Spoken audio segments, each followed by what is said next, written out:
Question number कौन सा है? 10वां। 10वें का पहला, ए एन बराबर 3 + 4n। अब इसमें क्या करना है, श्रेणी भी अपने को ही बनानी है और वो उसका योग भी अपने को ही निकालना। पहले श्रेणी दी होती थी, अब नहीं दी है, इसमें अपने को श्रेणी बनानी। उसका कहना यूं है कि अगर इसमें अपन 1 2 3 4 ऐसे वैल्यू पुट करते जाए तो क्या ये समांतर श्रेणी बनेगी, और बनेगी तो उसका योग बताओ, है ना। तो पहले क्या करेंगे अपन, एन की जगह कितना रखेंगे 1, फिर एन की जगह कितना रखेंगे, फिर एन की जगह, फिर एन की जगह 4, ऐसे रखते जाएंगे। अपने को पता ऐसे चलेगा कि अगर उनका सार्वंतर समान आ रहा है तो वो एक समांतर श्रेणी है, वो समांतर श्रेणी है, तो फिर अपन उसका योग निकालेंगे एसएन वाले फॉर्मूले, है ना। तो पहले रखते हैं अपन एन की जगह कितना रखते हैं, 1 रखते हैं, ए वन बराबर 3, और एन की जगह कितना रखते हैं 1, कितना आएगा, 4 और 3 कितना हो गया 7।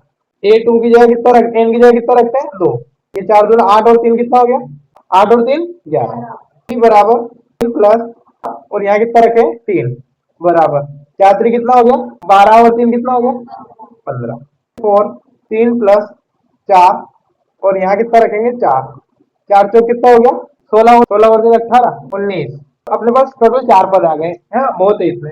अब 4 पद में अपने को देखना है कि इनका सारवंतर समान है कि नहीं। तो सारवंतर समान है के लिए क्या करेंगे, सारवंतर निकालेंगे। सारवंतर निकालने के लिए क्या करेंगे, A two minus A one. A two कितना है इसमें 11 माइनस 7, कितना आया 11 में 7 गया 4, फिर ए थ्री माइनस ए टू आएगा 15 माइनस 11 कितना आएगा 4, ए फोर माइनस 3 कितना आएगा 19 माइनस कितना है 4। यहाँ तक की बात क्लियर है सबको कि अपन ने क्या करा क्या नहीं करा, है ना। अपन ने कुछ नहीं करा, इसमें एन की जगह 1 2 3 और 4 इस तरह की वैल्यू पुट करी है ना, इस तरह की वैल्यू रखी है। तो अपने पास 7 11 15 और 19 मिला। अब इनका सारवंतर समान है, मतलब ये एक समांतर श्रेणी है कि नहीं है। तो इसमें डी की वैल्यू कितनी, डिफरेंस कितना 4, सारवंतर कितना है 4, और ए की वैल्यू कितनी आई 7, है ना। ए की वैल्यू कितनी आई 7। तो यहाँ लिखेंगे ए बराबर कितना, ए बराबर 7, डी बराबर कितना 4, ए बराबर 7 और डी बराबर 4।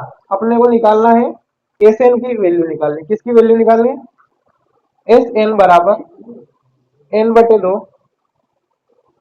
ब्रैकेट में 2a plus N minus 1 D. इस प्रश्न में इसके अलावा और तो कुछ नहीं दिया, 15 पदों का योग निकालना। इसमें यूं लिखा है कि इस श्रेणी के प्रथम 15 पदों का योग निकालना है, यानी कहीं ना कहीं इसने अपने को इनडायरेक्टली एन का मान दे दिया है कितना 15, क्योंकि टोटल पद कितने निकालने हैं 15, तो एन का मान कितना होगा 15।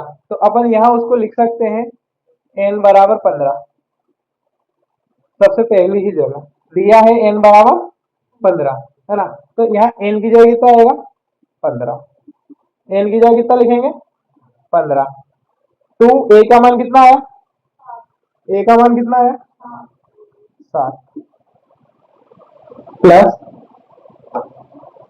एन का मान कितना 15 माइनस 1, और डी का मान कितना है 4। ये अपना फॉर्मूले में अपन ने वैल्यू रख दी है। अब इसको अपन को क्या करना है, बस इजी करना है, सरल करना है ना। 15 बटे 2, 7 दूने कितना होगा 14, 15 में से 1 गया 14, 14 गुणा 4 में करेंगे 14 चौक 56, 56 में 14 जोड़ेंगे कितना आएगा